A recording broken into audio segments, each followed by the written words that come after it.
کیا تیری میری جہنم کو انہوں نے دیکھا ہے؟ تو رب سے عرض کرتے ہیں فرشتے باری تعالیٰ اس جہنم کو دیکھ لیتے تو خوف زدہ رہتے اور زیادہ طلب کرتے اس سے پناہ۔ رب فرماتا ہے گواہ رہنا فرشتوں میں نے عطا کر دی۔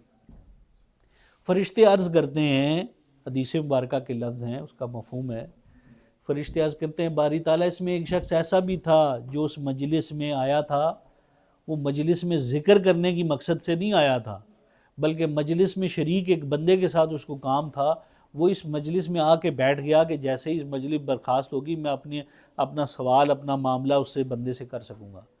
تو رب تعالیٰ فرماتا ہے کہ اس مجلس کا ہم نشین بدبخت نہیں ہو سکتا، اس لیے حضور غوث پاک کی مجلس میں بیٹھا ہوا بدبخت نہیں ہو سکتا۔ اس لیے آپ نے فرمایا کہ اللہ کا مجھ سے وعدہ ہے کہ جو میری مجلس میں آئے گا اللہ اسے بخش دے گا، وہ بدبخت نہیں ہو سکتا۔ یہ اللہ والوں کی مجلس کی برکت ہے۔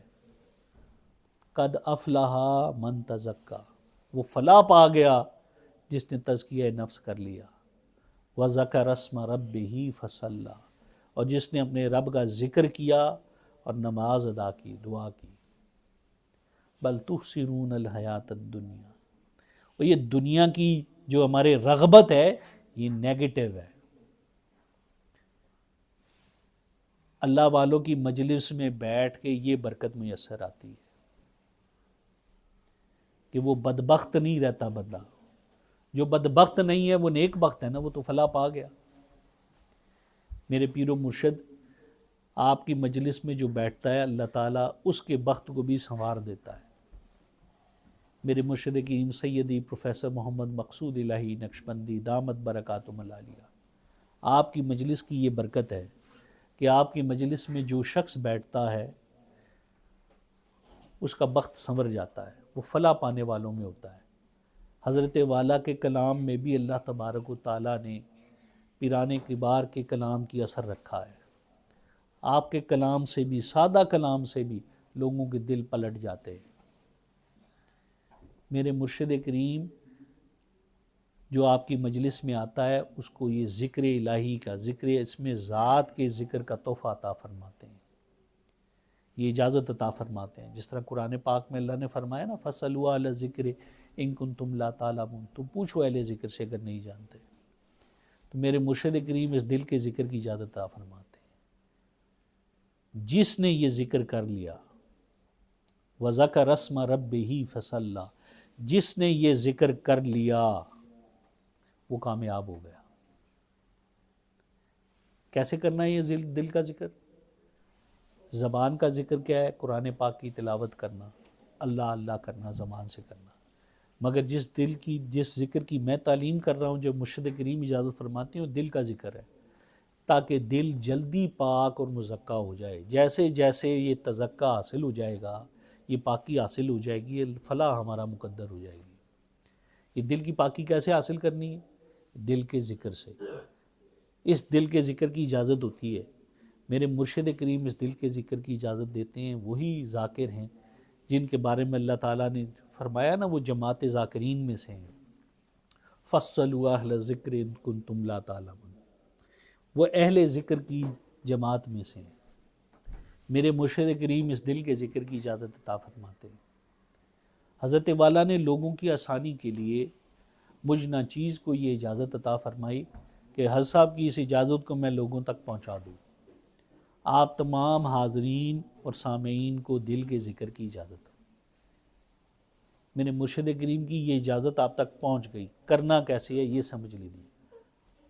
دل کا مقام ہر شخص کے، مرد کے، عورت، بچہ، بوڑھا، تمام کے بائیں طرف، الٹی طرف، پستان سے 2 انگلی نیچے تھوڑا پہلو کی طرف، یہ دل کا مقام ہے۔ یہاں تصور رکھنا ہے، دل دھڑک رہا ہے، دھڑکن کی آواز ہے اللہ اللہ اللہ۔ ہر وقت کھاتے پیتے پڑھتے پڑھاتے ایک تصور، ایک خیال آپ کے دل کی طرف رہے کہ دل کی دھڑکن کہہ رہی ہے اللہ اللہ اللہ۔ اس خیال کو پکانے کے لیے، اس ذکر کو پکانے کے لیے مراقبہ کیا جاتا ہے، جو نبی علیہ الصلوۃ والسلام کی سنت مبارکہ ہے۔ مراقبہ کیسے کرتے ہیں؟ جیسے ہی وقت ملے 5 منٹ 1 منٹ 2 منٹ 10 منٹ فوراً اپنے گناہوں کی توبہ کی. توبہ کرنے کے بعد آنکھیں بند کر لیں, گردن کو جھکا لیا, فوکس کر لی اپنی توجہ دل کی طرف کہ دل کی دھڑکن کہہ رہی ہے اللہ اللہ اللہ. یہ مراقبہ ہے. اب جس قدر مراقبہ زیادہ کریں گے اسی قدر آپ کے دل کے اوپر آپ کی توجہ بڑھتی جائے گی, اور وہ وقت دور نہیں جب اللہ تعالیٰ یہ نعمتیں آپ کو عطا فرمائے گا کہ دست بکار دل بیار, کہ آپ کے ہاتھ کام کاج میں لگے ہوں گے اور آپ کا دل اللہ کے ذکر میں مشغول ہوگا.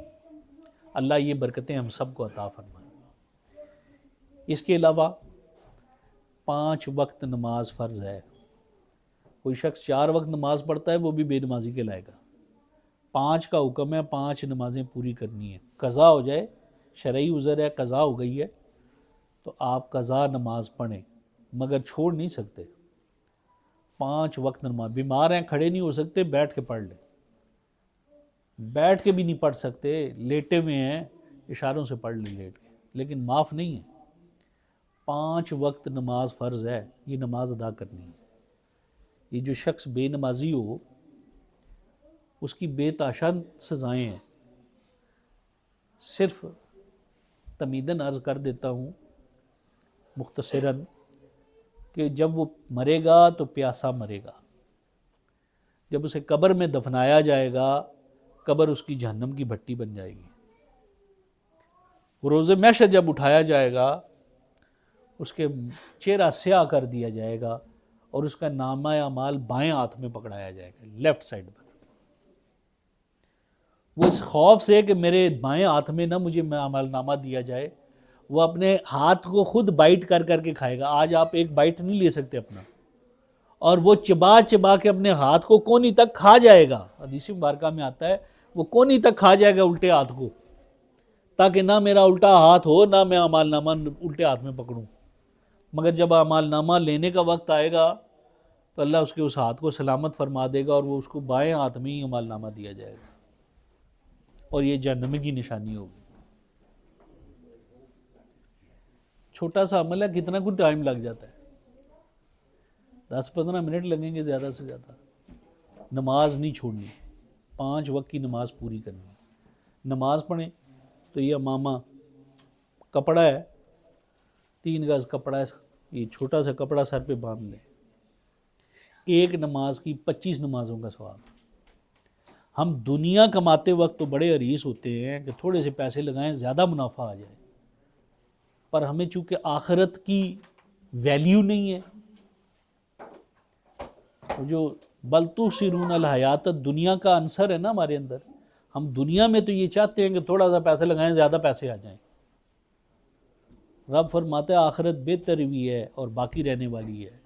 اس کا سودا ہے کہ اگر نماز پڑھتے ہوئے یہ پگڑی باندھ لی تو ایک کی 25 نمازوں کا ثواب مل جائے گا. اس وقت ہمارے پاس اعمال زیادہ بڑھ جائیں گے جب ضرورت ہوگی, کوئی دینے والا نہیں ہوگا, نہ ماں دے گی نہ والد دے گا نہ بہن بھائی دیں گے. اس وقت اعمال, اس وقت ہماری ضرورت یہ پوری ہوگی. آج تو ہم سمجھتے ہیں نا بس ایک ہی پڑھ لیں نماز کافی ہے. یہ اس وقت پتہ چلے گا کہ یار کاش اس وقت پکڑی باندھ کے پڑھ لی ہوتی تو 25 نمازیں ہوتی, آج اور فائدہ ہو جاتا. میرے مرشد کریم فرماتے ہیں آپ فکر نہ کریں, آپ یہ اللہ کا ذکر کر لیں. جیسے ہی آپ آخرت کو اپنی دنیا پہ ترجیح دینے لگ جائیں گے, جب آپ اللہ کا ذکر کریں گے نا تو یہ آپ کی چاہت فلپ کر جائے گی. جب آپ آخرت کو ترجیح دینے لگ جائیں گے پھر یہ سارے کام آپ کے لیے آسان ہو جائیں گے, پھر شریعت پہ چلنا آپ کے لیے آسان ہو جائے گا. لیکن جب تک دنیا آپ اس کو ترجیح دیتے رہیں گے شریعت پر چلنا آپ کو بڑا مشکل نظر آئے گا. اس میں معاملات ڈھونڈتے رہیں گے, یہ بھی نہیں ہو سکتا, یہ مشکل تھی, وہ بھی نہیں ہو سکتا, یہ کیسے کروں, وہ کیسے کروں. سوال زیادہ کریں گے, کام کم کریں گے. لیکن جب آپ کی چاہت بدل جائے گی, وہ دنیا کی چاہت کا عنصر آپ کے دل میں فلپ ہو جائے گا نا, چینج ہو جائے گا, آخرت آپ بہتر سمجھنے لگ جائیں گے. پھر یہ سارے کام آپ کو خود ہی راہ بھی نظر آ جائے گی, خود ہی آپ کرنے بھی لگ جائیں گے, پھر یہ سب آسان ہو جائے گا. پھر کسی سے سوال پوچھنے کی بھی ضرورت نہیں پڑے گی کہ یہ کیسے کروں وہ کیسے کروں, خود ہی آپ راستہ نکال لیں گے. ایک سوال کیا جاتا ہے برائے سوال، اور ایک سوال کیا جاتا ہے اس لیے کہ یار میں پیچیدہ مسئلے میں پھنسا ہوں، مجھ سے ہو نہیں رہا، میں کیسے اس کو حل کروں. کیونکہ جو سوال برائے سوال ہوتے ہیں نا، آپ سوال پوچھ تو لیتے ہیں، نہ آپ اس سے مطمئن ہوتے ہیں اور نہ آپ اس میں عمل کرتے ہیں. اگر مطمئن ہو بھی جائیں نا تو وہ سوال آپ نے بچا کے رکھا ہوتا ہے اگلی دفعہ پھر کسی دوسرے بندے سے کرنے کے لیے، تاکہ ہماری بھی حاضری لگ جائے کہ میں بھی ہوں. عمل نہیں ہوگا اس سے. عمل کی قوت اخلاص سے میسر آتی ہے، علم سے نہیں آتی. انفارمیشن مل جائے تو عمل کی قوت نہیں آتی، اخلاص پیدا ہو جائے تو عمل کی قوت آ جاتی ہے، بے شک انفارمیشن کم بھی ہو. اللہ ہمیں توفیق عطا فرمائے کہ ہم اللہ والوں کی مجلس میں بیٹھ کر ان سے اکتساب فیض کر سکیں. اور اکتساب فیض کیا ہے؟ اخلاص کی دولت کو حاصل کر سکیں، ان کے دامن میں جو اخلاص ہے اس کو سمیٹ سکیں، وہ خیرات لے سکیں. اللہ تعالی ہمارے پیران کبار کی برکت سے، حضور غوث پاک رضی اللہ تعالیٰ عنہ کے وسیلے اور برکت سے ہمارے سینوں کو نور معرفت سے منور فرمائے، اور یہ اخلاص کی خیرات رب تعالیٰ ہمیں عطا فرمائے. وما توفیق الا باللہ. ابھی ہم تھوڑی دیر کے لیے مراقبہ کرتے ہیں، پھر انشاءاللہ اختتامی دعا ہوگی.